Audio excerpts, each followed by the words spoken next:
안녕하세요. 대학만 나와도 어디 가서 기죽지 않고 살 줄 알았는데 그것도 사람 나름이라는 것을 결혼 생활을 하며 뼈저리게 느낀 30대 후반의 여자입니다. 저는 어느 드라마에 나오는 여주인공처럼 딱 조실 부모하고 사고무탁한 삶을 보내왔네요. 부모 없이 어디 의지할 곳도 없이 어려서부터 이곳저곳 전전하며 그렇게 자랐어요. 핀잔을 받으며 눈칫밥을 먹다 보니 저절로 독해졌고 나 하나쯤 스스로 건사하며 살아야겠다는 욕심도 생기더라고요. 그래서 저는 환경을 탓하지 않고 정말 악착같이 노력했고 누구나 알 법한 4년제 대학까지 나왔어요. 졸업 후에는 전공에 맞게 쭉 유치원과 어린이집 교사로서 경력을 쌓아왔고요. 제 시댁은 그야말로 배운 집안이라 자부심이 대단했어요. 시부모 전부 서울 유명 대학원 출신이었거든요.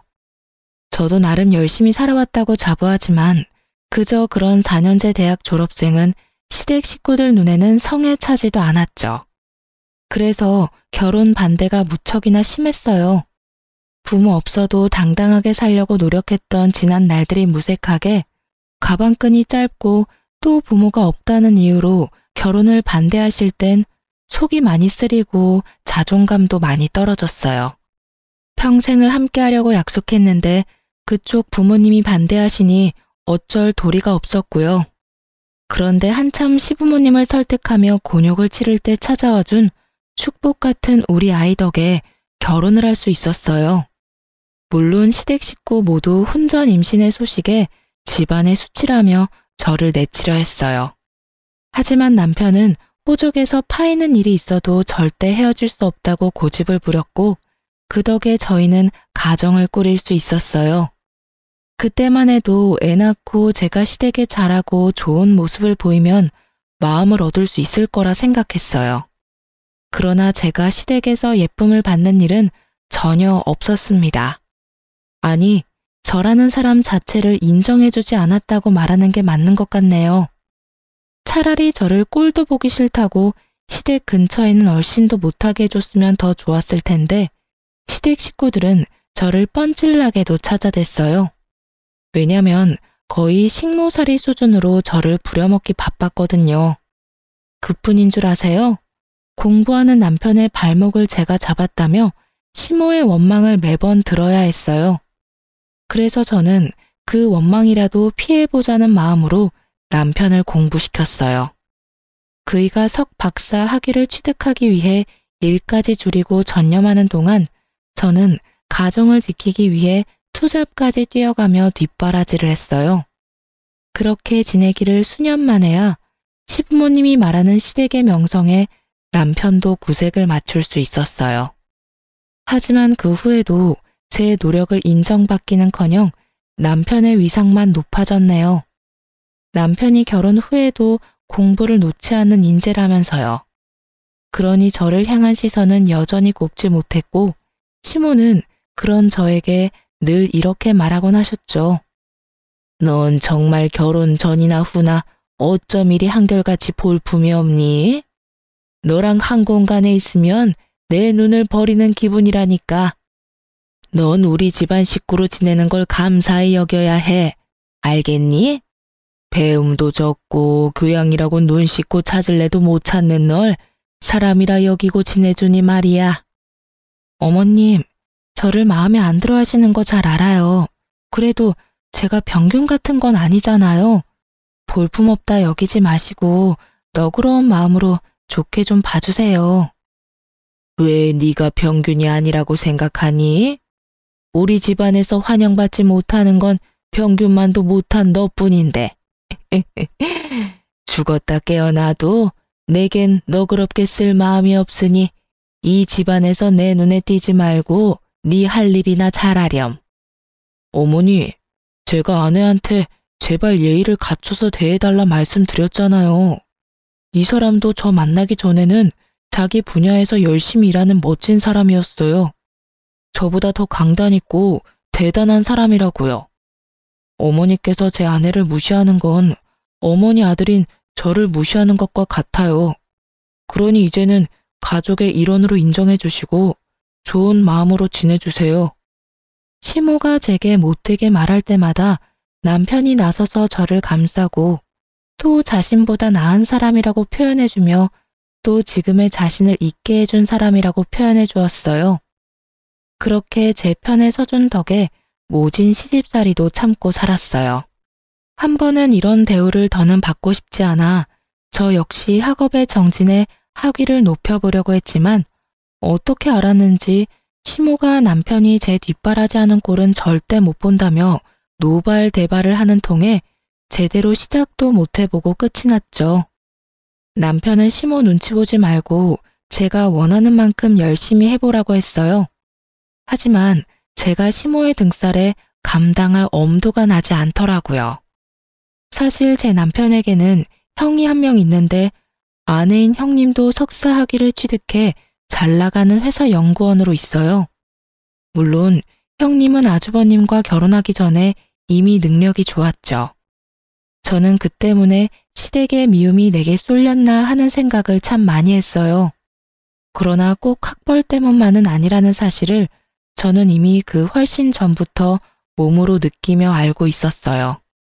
형님은 결혼 후에도 일과 공부를 병행하며 박사 학위를 위해 공부까지 하는 중이었어요.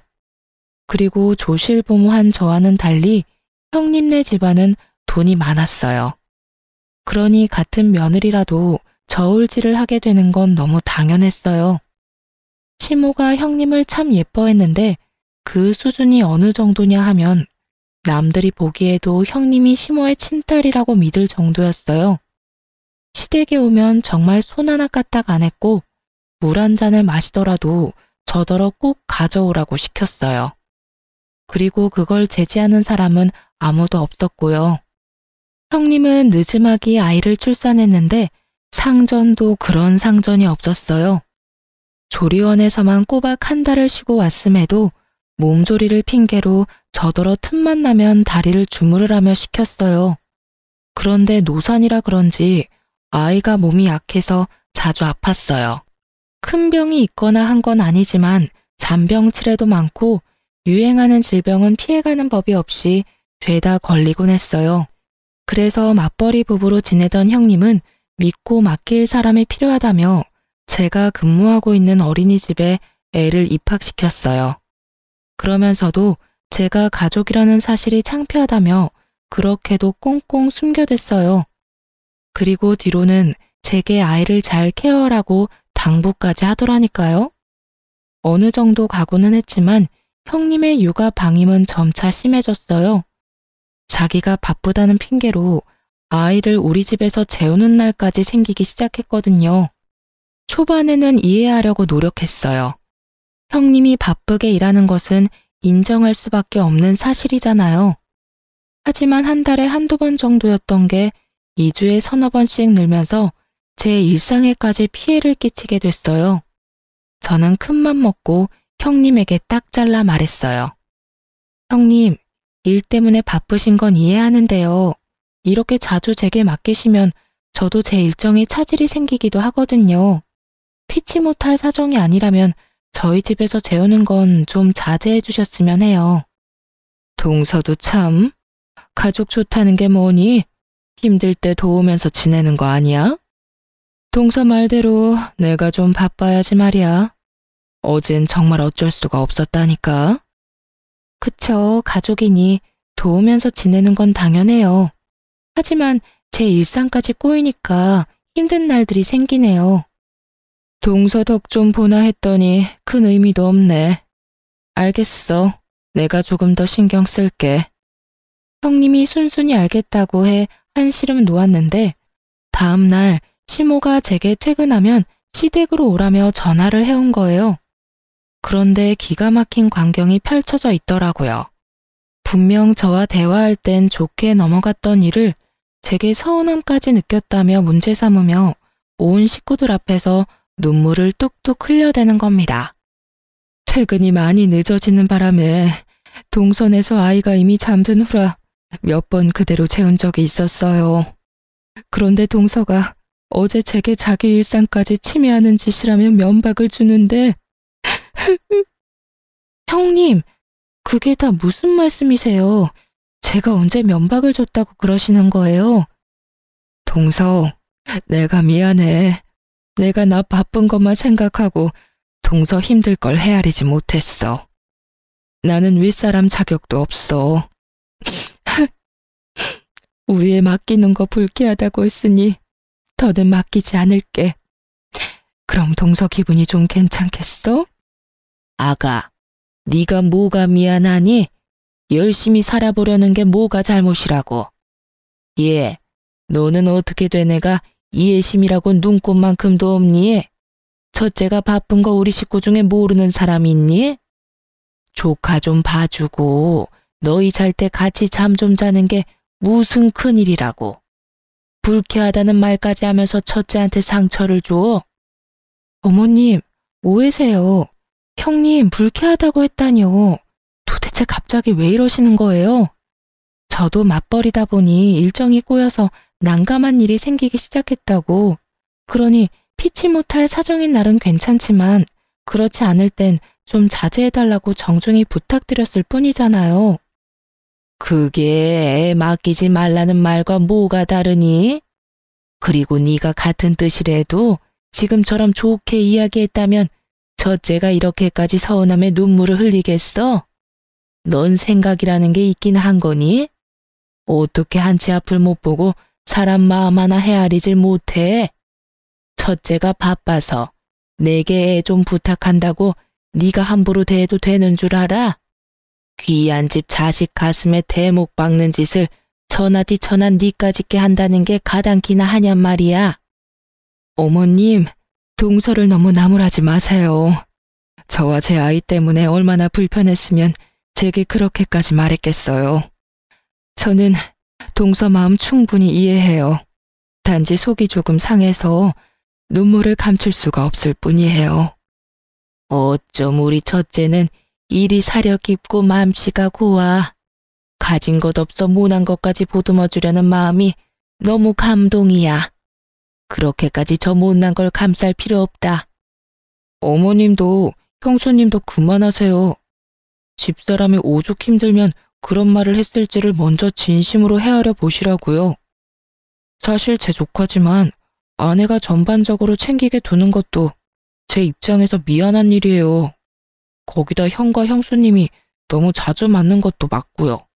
요 근래에는 다 늦은 밤에 전화해서 애 잠들었냐 확인하는 거 저도 좀 불편합니다. 듣다 못한 남편이 제 편을 들며 자신도 불편하다 이야기해준 덕에 형님의 눈물 연기가 어색하게 끝이 났어요. 형님은 남편의 개입에 뻘쭘했는지 앞으로는 주의하겠다며 바로 표정이 바뀌며 말했죠. 시모도 그제야 자기 아들까지 불편하게 만드는 상황은 없어야 한다며 당부했어요.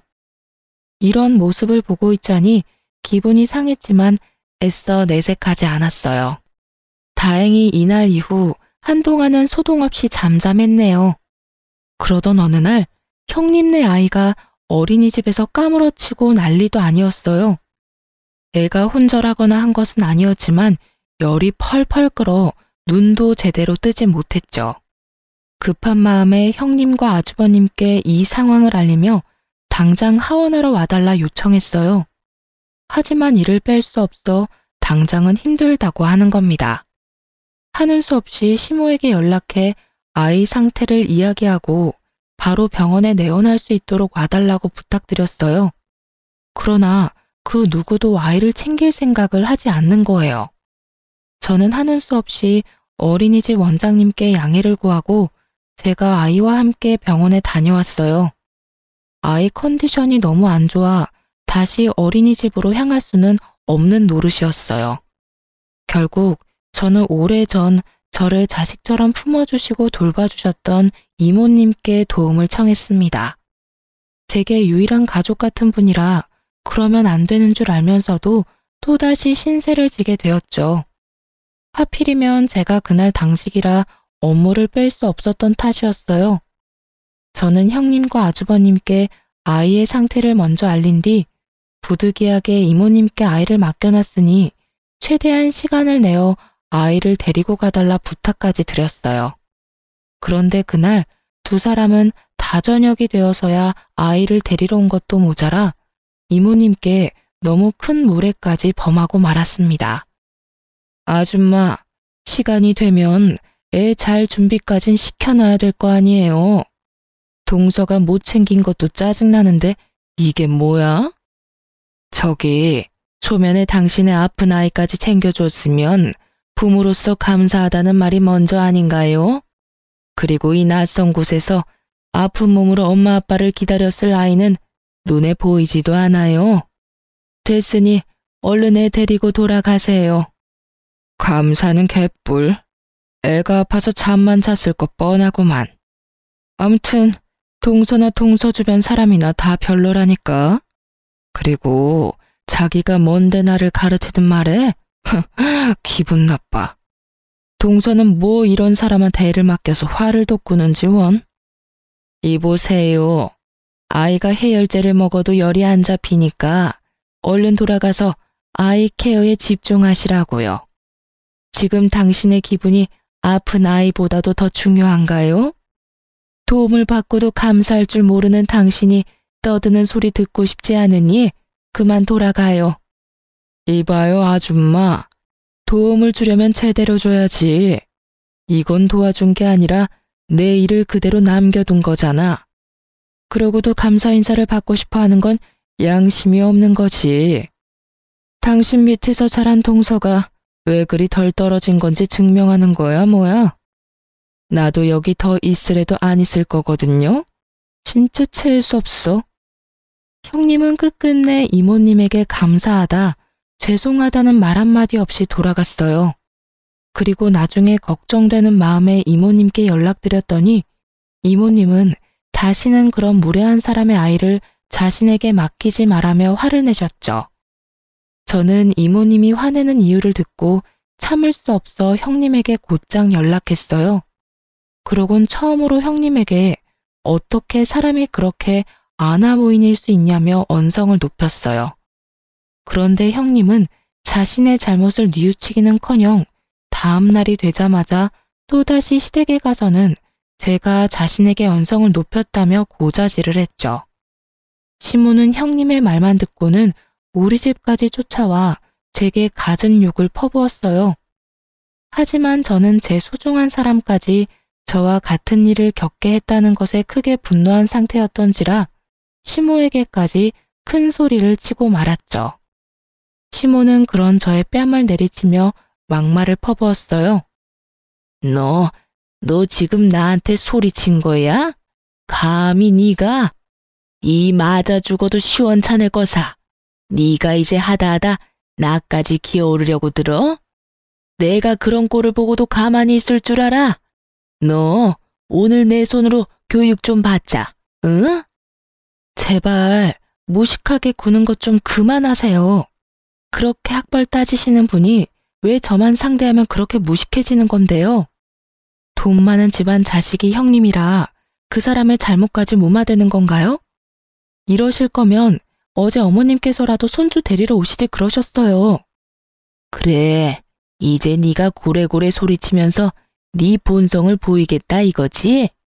너 머리는 장식이냐? 네 조카가 아프면 네가 월차를 내서라도 챙겼어야지. 네가 제정신이 아니라 남한테 애를 맡겨놓고 도대체 누구 탓을 하는 거야? 사리 분별력도 없는 네가 대학을 졸업해? 가당치도 않지. 어디 가서 학력 위조한 건 아닌지 조사라도 해야 할 판이네 아주. 제가 왜 제 아이가 아픈 것도 아닌데 월차까지 내며 조카를 돌봐야 해요? 형님과 아주버님도 자기 일이 바쁘다는 핑계로 신경도 안 쓰는데 제가 왜 일에 피해까지 받으면서 그런 미련한 짓을 해야 하는 거냐고요? 사리 분별도 못하는 사람은 제가 아니라 형님과 아주버님이고 어머님이죠. 그날 난생 처음으로 억울함에 세상 떠나가라 울어봤네요. 그런데 시모가 우리 집을 나선 지 두어 시간 만에 제가 시댁으로 향할 수밖에 없는 일이 터졌습니다. 한참을 북받친 감정을 울음으로 쏟아낸 뒤 핸드폰을 보는데 최근에 바뀐 형님의 프로필 사진이 눈에 띄더라고요. 멋진 여행지에서 찍은 사진이었고 찝찝한 마음에도 알아봤는데 확인하는 순간 주체할 수 없을 정도의 강한 분노가 치밀었어요. 사진 속 그날은 바로 아픈 조카를 이모님이 돌봐주었던 날이자 형님과 아주버님이 둘이서 당일치기로 여행을 다녀온 날이었던 거예요. 저는 그걸 알고 시댁을 뒤엎을 요량으로 찾아가 온몸의 분노를 표출했죠. 형님, 진원이 아파서 제 이모님한테 손 벌린 날 설마 아주버님과 여행 다녀오셨어요? 남한테 아픈 애 맡겨두고 희희낙낙 웃으며 놀다 왔냐고요. 동서, 갑자기 찾아와서 시부모님 앞에서 왜 이래? 여행을 다녀오고 안 다녀오고 그게 뭐가 중요하다고. 내가 여행 다녀온 게 시댁까지 쫓아와서 위아래 없이 굴 일이야? 정말 너무한 것도 정도가 있지. 이건 답이 없네. 오늘 제대로 시시비비를 가려봐요. 아픈 애를 두고 여행 다녀오는 부모라는 것도 웃기지만 부부가 놀려고 아픈 애를 생판 모르는 남한테 맡긴다는 게 부모로서 그게 맞는 처사라고 생각하세요? 애 좀 봐줬다고 지금 나한테 훈수라도 하러 왔니? 동서 일이나 잘하고 동서 처사나 올바른 건지 따져봐. 손윗사람한테 따지려고 시댁까지 쫓아온 것도 모자라 시부모님 앞에다 두고 이런 행동을 보이는 게 맞는 거야? 그리고 원래 애들은 좀 아프면서 크는 거야. 형님, 원래 애들은 아프면서 큰다고 아픈 애를 부모가 돌보지 않는 게 맞는 건가요? 뻔뻔하게 나오면 그게 다 맞는 말인 줄 아시냐고요. 생판 모르는 남한테까지 애를 맡겼던 날이에요. 그런데도 뭐 하나 느끼는 바가 없으세요? 뭐야? 동서가 부족해서 뭘 모르나 본데 우리 같은 인재들이 시간 빼는 게 어디 쉬운 줄 알아? 막말로 내가 동서 있는 어린이집 보내는 이유가 다 뭔데? 그런 일 있을 때 애 잘 챙기라고 보내는 거잖아. 내 돈을 월급으로 받는 주제에 어디서 큰 소리야? 이모님인가 뭔가한테 맡겼던 것도 네가 다른 선생한테 당직 날짜 바꿔달라고 부탁했으면 됐을 일인데 네가 크게 만든 거잖아. 그래놓고 왜 이제 와서 나한테 시비야? 저희는 감정이 격해져 결국 서로의 머리채까지 잡고 싸움을 벌였어요. 급하게 시부모님이 저희를 말렸지만 싸우는 사이 제 손톱에 형님 한쪽 뺨이 긁혔어요. 그러자 시모는 형님 얼굴을 보고는 멍청한 것이 굴러들어와 집안 사람을 다 팬다며 저더러 사람도 아니라고 오버스럽게 난리를 쳐댔죠. 저는 제게 노발대발하는 시모와 형님을 뒤로 한 채 거실에 차려진 다과상을 죄다 엎어버렸습니다. 시모와 형님은 제게 머리가 어떻게 된 거 아니냐고 미친 사람 취급하며 고함을 쳤어요. 저것이 진짜 머리가 어떻게 된 거 아니야? 야, 너 진짜 이 집에서 쫓겨나고 싶어? 우리 아들이 네 편 들어주니까 이제 눈에 뵈는 것도 없냔 말이야. 너 같은 식충이를 가족으로 거둬줬으면 감사한 줄 알고 살아야지. 어디 이런 못돼 먹은 행동을 해? 까마귀 고기라도 잡섰어요? 당신들이 가족이라는 이유로 날 괄시하고 괴롭혔던 건 뭐 잘한 행동이야? 나도 남편 보며 당신들 만행을 참아주는 건 오늘부로 끝이야. 내가 당해온 모든 걸 똑같이 돌려줄 테니까 어디 한번 즐겨보던가. 저런, 아니 어디서 저런 말도 안 되는 것이 집에 굴러 들어왔어? 네가 참지 않으면 어쩔 건데? 어쩔 수 있는데? 헛소리 집어치우고 이 집에서 당장 나가. 나가! 다시는 발도 들이지 마. 알겠어? 가지 말라고 해도 갈참이었어요. 악마보다 더 악질인 당신네들이랑 한 공간에 있기 역겨워서 숨을 쉴 수가 있어야지. 저는 분명 똑같이 되갚아준다고 했지만 시댁 식구 중에 그 누가 제 말을 새겨 듣겠어요. 그저 지렁이도 밟으면 꿈틀거린다는 거야 뭐야? 하고 대수롭지 않게 여겼겠죠. 하지만 제가 그간 남편만 보고 참아온 세월, 부당한 대우를 받았던 그 많은 날을 모조리 되갚아주겠다고 결심한 순간 복수의 칼날을 갈기 시작했죠. 그런데 하늘도 이런 저를 가엾게 여겼던 걸까요? 우연히 약속을 잡아 만나게 된 이모님께서 또 한 번 저의 귀인이 되어 주었어요. 시모와 형님에 관한 이야기를 나누는데 이모님께서 안 좋은 기억 때문인지 형님을 정말 질 나쁜 사람이라고 표현했어요. 그러면서 도대체 어떤 일을 하길래 그 직장에선 그런 못된 사람을 써주느냐고 말하기에 저는 형님이 다니는 회사에 대해 알려주었어요. 그런데 이모님이 꽤 놀란 표정으로 그게 정말이냐며 재차 확인까지 하시더라고요. 그리고 이모님과의 만남 일주일 후 형님이 회사에서 퇴출당하고 말았습니다. 사실 이모님의 남편이 형님이 다니는 회사의 연구소장으로 있었어요. 그래서 저는 형님이 아이가 아팠던 날에 대한 진실을 이모님께 모두 털어놓았고 혹시 가능하다면 연구소장님께 형님이 부당하게 이득을 취한 정황은 없는지 꼭 확인해 주라고 청해달라 부탁드렸죠. 이모님도 형님 같은 사람은 좋은 곳에서 대우받으며 일할 가치도 없는 사람이라며 저를 대신해 말을 전해 주었어요. 실로 연구소장님은 형님의 평판과 업무 능력 등을 조사해 나섰고 형님이 그간 해왔던 만행이 낱낱이 밝혀지고 말았던 거죠. 조카가 이모님께 맡겨졌던 그날의 일을 포함해 이전부터 줄곧 이런 방식으로 조퇴나 월차를 냈던 정황이 전부 밝혀지면서 업무 태만으로 해고를 당한 거예요.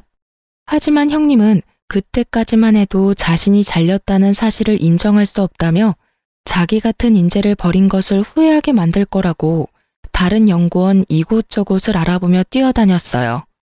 하지만 이미 연구소장님이 자신의 인맥까지 동원해 손을 써놓은 후였고 졸지의 형님은 나이 가득 찬 취업준비생으로 전락하고 말았어요. 형님이 취업준비로 쩔쩔매고 있던 어느 날 아주버님께서 갑작스럽게 저희 부부를 찾아왔어요. 이전에는 단 한 번도 저희를 먼저 찾은 적 없던 분이라 적잖게 놀랐죠. 그런데 사람이 참 간사하죠. 아쉬울 때 꼭 그렇게 살갑게 굴면서 도움을 청하는 게 말이에요. 모든 안 좋은 일은 한 번에 겹쳐오곤 하잖아요. 형님네도 딱 그런 상황에 놓였던 거예요. 아주버님이 5년 전쯤부터 사업을 시작했는데 처음부터 잘 돼서 무섭게 성장했어요. 그런데 딱 이 타이밍에 갑자기 투자하기로 되어 있던 곳에서 변심으로 투자하지 않겠다고 해버린 거죠. 아주버님은 투자받을 걸 굳게 믿고 이미 일을 키운 상태라 당장 그 투자금이 없으면 빚을 내야 한다며 우는 소리까지 하며 도와달라 하더라고요. 동생아, 가족 좋다는 게 뭐냐? 이렇게 서로 힘들 때 돕고 사는 거 아니겠어? 지금 네 형수 처지가 좋지 못한 거 잘 알잖아.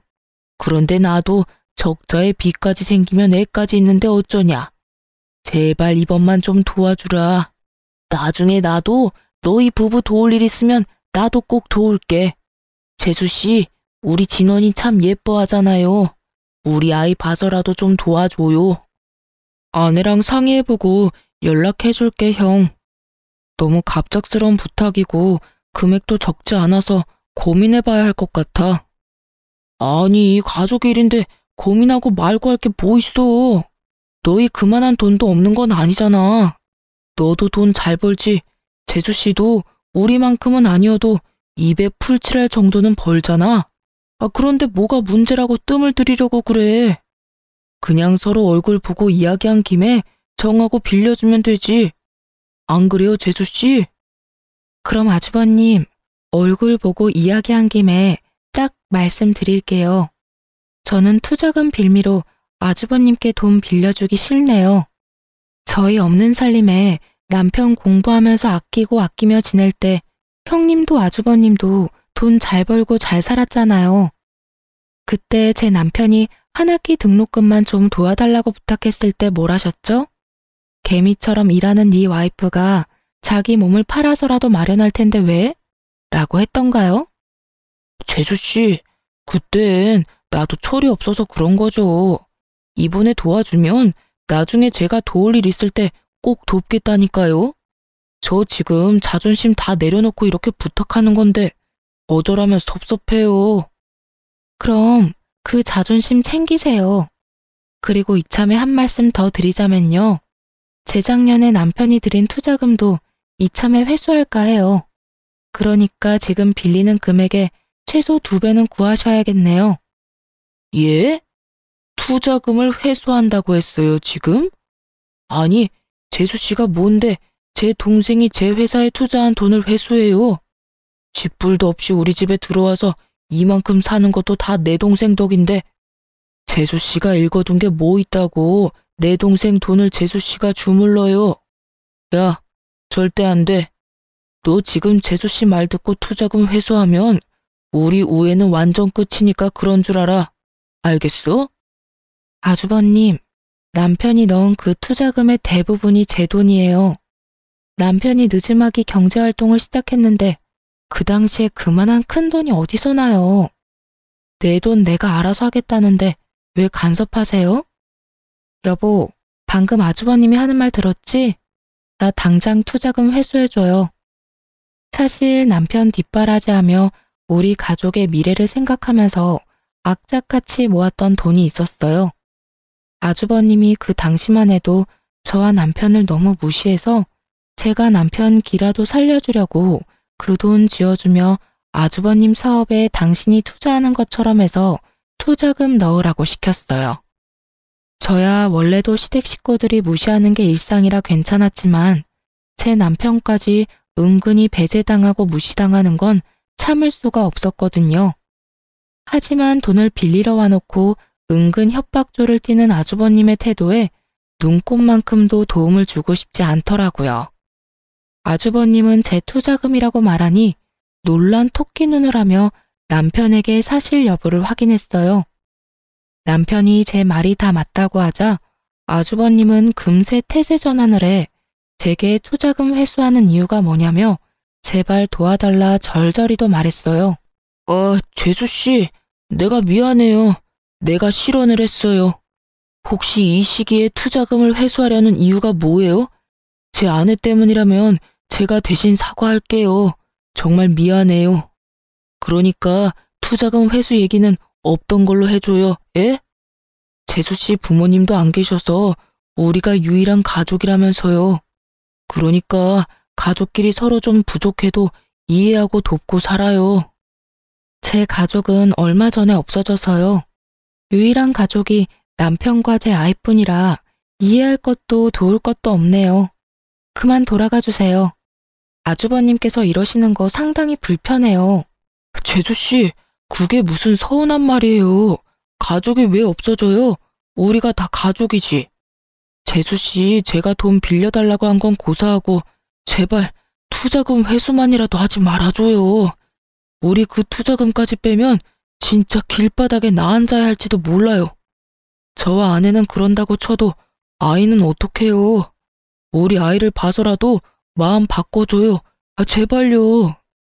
제가 조카 봐서 여태 참은 건 모르고 왜 이제와 아이를 봐서 마음을 바꿔달라 하세요?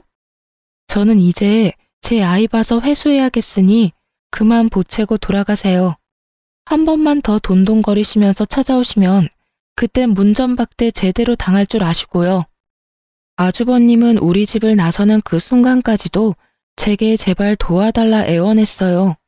하지만 저는 충분히 제 의사를 전한 뒤로는 거들떠보지도 않았죠. 남편은 결국 아주버님을 집에서 끌어냈어요. 그러자 복도에서 더럽고 치사해서 그 돈 안 받는다며 우리 집 현관문을 몇 번이나 발로 차고 돌아가더라고요. 저는 그 모습에 정말 끝까지 못돼 처먹었다 싶은 생각이 들더라고요. 그래서 남편에게 아주버님 연락은 무조건 받지 말라 당부했어요. 실로 하루에 몇 번씩 남편에게 전화를 했고 남편의 일까지 방해할 수준에 이르자 남편도 나중에는 아주버님 연락처를 수신 차단해버렸죠. 그러자 시모가 제게 연락해 열불을 냈어요. 동생이라고 하나 있는데 제가 우애를 다 갈라놨다면서 저더러 오물보다 더 더럽고 추악한 것이라고 하더군요. 저는 그런 시모의 전화를 끊어버렸어요. 더 듣고 있어봤자 제게 득될 거 하나 없으니까요. 그런데 시모가 그런 제 행동에 머리끝까지 화가 났는지 우리 집에 찾아와 문을 열라며 난동을 부리는 거예요. 복도식 아파트라 이웃집 눈치가 많이 보여 결국 문을 열어주고 말았어요. 들어오자마자 제 얼굴을 내리치며 귀청 떨어지도록 언성을 높여 소리쳤어요. 감히 네가 내 전화를 멋대로 끊어? 내가 그러고도 가만히 잠자고 있을 줄 알았냐? 오만방자한 것이 감히 시어머니 알기를 개떡같이 알고 하는 행동마다 사람 천부를 나게 만들어? 배우다 만 것들은 이래서 안 된다니까. 얼마나 못 배웠으면 행동거지가 그따위야. 이런 것도 사람이라고 고개 쳐들고 있는 꼬라지하고는. 오만방자한 건 제가 아니라 어머님 첫째 아들이죠. 어떻게 자식의 거울은 부모라는 말이 이렇게 꼭 맞는지 몰라요. 어떻게 말하는 것도 행동하는 것도 그리도 천박한지. 부탁한답시고 못되게 구는 걸 들어줄 수가 있어야죠. 뭐야? 너 지금 뭐라고 짓거렸어? 오늘 내 손에 한번 목숨줄 끊겨볼래? 어? 이게 미쳤다 하니까 진짜 개념을 상실했냐? 어머님 말씀대로 어머님처럼 배우다 마라 그런가 보죠. 어머님도 저랑 학력이 똑같던데요? 그러면서 왜 그리도 학력 따지면서 사람 무시한 건지 저는 아직도 이해가 안 되네요. 아주버님 임신해서 석사 문턱만 간신히 밟아본 정도라는 거 제가 모를 줄 아셨어요? 네가 그걸 어떻게 알았어? 어떻게 알았냐고? 남편과 나만 알고 있는 비밀을 네가 왜 알고 있느냔 말이야. 두 손으로 하늘을 가려보세요, 가려지나. 이 세상에 평생 가는 비밀이 어딨어요. 형님 말고는 다 아는 사실을 왜 어머님만 모르고 계시는지 원. 형님이 알면 얼마나 기가 찰까요? 그렇게 저를 간신히 대학 나온 볼품없는 애라며 같이 욕했을 텐데 그런 어머님도 저와 다를 바가 없다니 말이에요. 시모는 내가 자신의 학력을 알고 있다는 사실을 알자 울그락불그락 해준 얼굴이 돼서는 갑자기 제 손을 덥석 잡는 거예요. 그러더니 형님에게만은 밝히지 말아달라고 애원하기 시작했어요. 집안에서 자신의 위치가 얼마나 뭉개지겠냐며 제발 그런 일이 없도록 비밀로 간직해달라는데 그 모습이 얼마나 절절한지. 그렇게 시모의 약점을 잡은 덕에 더 이상 절 무시하고 하대하는 사람은 없었어요. 하지만 웃기게도 제가 시모의 비밀을 알고 나니 주부로 지내고 있는 형님의 위치가 예전에 저만큼이나 떨어지더군요. 시모가 제 눈치를 보느라 형님을 예뻐하지 않은 것도 있지만 좋은 학력으로 어느 곳 하나 취직 못하고 있다며 닥달했어요. 형님은 자신을 대하는 태도가 바뀐 시모에게 대들기 시작했고 엄마와 친딸만큼이나 좋았던 관계는 더는 없었어요. 결국 형님네 부부 문제로 번져 매일같이 집안이 시끌시끌했어요. 그러다 나중에야 형님이 자신이 잘리게 된 사실을 알게 되었어요. 더불어 이모님이 연구소장님의 아내라는 사실까지도요. 형님은 그제야 제게 제발 한 번만 이모님 부부를 만나게 해달라며 매달렸어요. 취직을 할 수 없으니 시댁에서 무시당하는 거 아니냐며 한 번만 도와달라 싹싹 빌더라고요. 동서, 내가 긴 세월 모질게 군 거 마음에 담지 마. 다시는 그런 짓 하지 않을게. 하늘에 맹세해.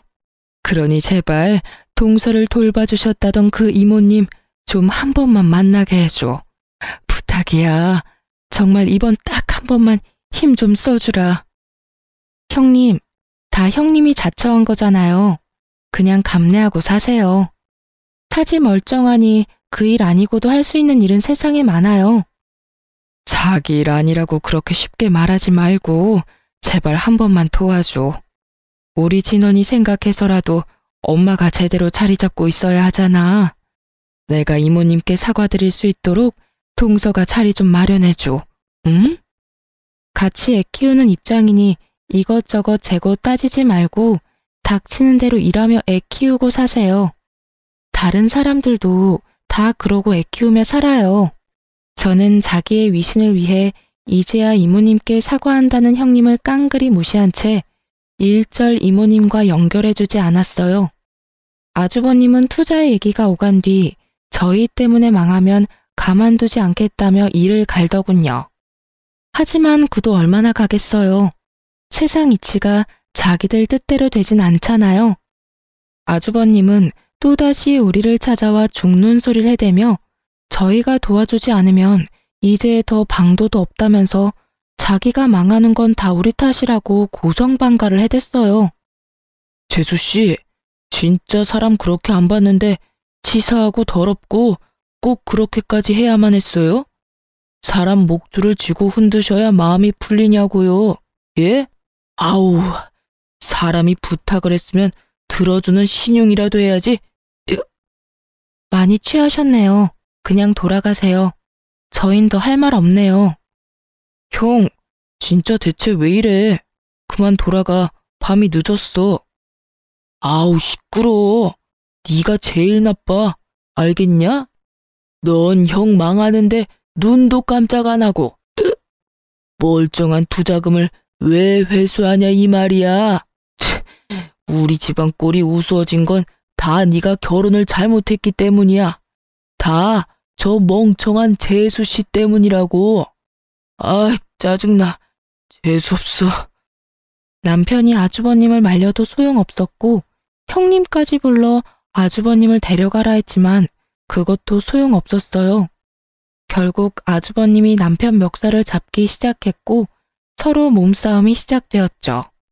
경찰이 출동한 후에야 말릴 수 있었어요. 그 과정에서 우리 아이는 겁에 질려 자기 방 들어가서 머리를 감싸쥔 채 벌벌 떨고 있었어요. 그 모습에 억장이 무너지더라고요. 그래서 처음엔 아주버님네 부부와 합의는 하지 않으려 했어요. 하지만 조카가 눈에 밟혀 합의를 보긴 봤네요. 그러나 이 사건으로 남편은 그간 제가 자기 식구들에게 당했을 서름을 뼈저리게 이해하게 된 계기가 되었어요. 그래서 그날 이후 남편과 저는 시댁 식구와 연 끊고 연락까지 다 차단하며 남편이나 저나 둘 다 서로만 의지하며 살기로 굳게 마음먹었답니다.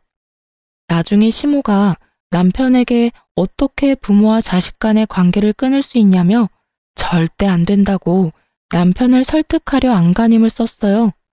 하지만 남편은 끝내 시모의 설득을 거부했고 나중에는 시모가 제 옷깃까지 부여잡으며 제발 이런 악연으로 남지 않도록 제가 나서달라더군요. 예, 어떻게 부모를 멀리하고 지낼 수 있어? 제발 네가 내 아들 좀 어떻게 해주렴. 내가 다시는 내게 못나게 굴지 않겠다 약속도 했잖니. 그런데 갑자기 왜 내 아들이 그런 마음을 먹은 거야? 나는 내 자식 못 보고는 못 산다. 이런 불효가 어디 있니? 어머님, 어머님께서 저에게 저질렀던 멸시와 악행이 낳은 결과니까 직접 이 문제를 해결해 보세요. 그러면 남편도 마음을 달리 먹을 줄 혹시 아나요? 죄송하지만 저는 원래도 부모가 없던 몸이라 아쉬울 게 하나 없네요. 아니, 제가 앞으로 어머님과 아주버님 내외를 마주하지 않아도 된다고 생각하니 이제야 숨이 쉬어져요. 그러니 이제 그만하세요. 나는 시모의 마지막 애언도 딱 잘라냈어요. 그제야 시모는 눈물바람을 하며 지난날의 자신의 언행에 후회라는 걸 하게 되었네요. 후에도 제가 근무하는 곳에 찾아왔지만 저는 절대 시모를 만나주지 않았어요. 나중에 남편이 시모가 제 직장까지 찾아온 것을 알고는 직장까지 옮기라고 권유했고 마침 좋은 자리가 나 저는 이직을 하게 되었네요. 모든 풍파가 지나간 뒤 이제야 좀 살맛이 난달까요? 형님이 남편과 한 번 연락이 닿은 적이 있는데 그때 들은 소식으로는 아주버님도 형님도 먹고 살기 위해 학위와 관계없는 일을 시작했다고 하더라고요. 그리고 시모는 하나 남은 자식마저 자신을 등질까봐 전전긍긍하며 조카의 양육을 도맡아 하고 있다고 해요. 뭐라도 도움이 되면 자신의 곁에 남아있을까 하는 마음으로요. 나중에 그렇게 없는 듯 계시던 시부가 시모의 양육을 보고는 남편에게 조카만이라도 돌봐줄 수 없겠냐고 부탁하셨죠. 시모의 스트레스를 오롯이 조카가 받고 있다며 가여워 죽겠다고요. 하지만 남편은 그것 또한 그들이 만든 상황이니 절대 우리 부부는 개입하지 않겠다고 선을 그었어요. 그 후로 시부도 더는 저희에게 연락해 그런 부탁은 하지 않았죠. 시모와 아주버님네를 보니 학벌은 삶에 있어 중요하지만 결코 인생의 전부가 될 수 없다는 것을 다시금 깨닫게 되었어요. 지금 저희 부부는 아이와 단란하게 지내며 소소한 행복 속에서 지내고 있답니다. 그리고 저는 새로운 어린이집에서 새롭게 자리 잡아 제 일상이 좀 더 윤택하게 변화했어요. 이전에는 더 나은 곳으로 옮기며 급여나 환경 모두 훨씬 좋아졌거든요. 이전의 일상에서는 상상해보지도 못한 그런 여유로움을 이제는 매일 누리며 지낸다는 것만으로도 행복해요. 비록 남편이 가족과 멀어진 것은 안타깝지만 남편도 지금의 생활이 더욱 만족스럽다고 얘기해주어 한시름 놓았네요. 앞으로는 우리 세 식구의 안위만을 생각하며 저 자신이 존중받고 또 존중하는 삶 속에서 살아가고 싶어요. 다사다난한 30대를 잘 마무리하는 해를 보내고 부디 제 40대는 찬란하게 피어나길 바라며 이만 사연을 마칩니다. 시청자분들께서도 늘 존중의 삶 속에서 평안하시길 기원합니다.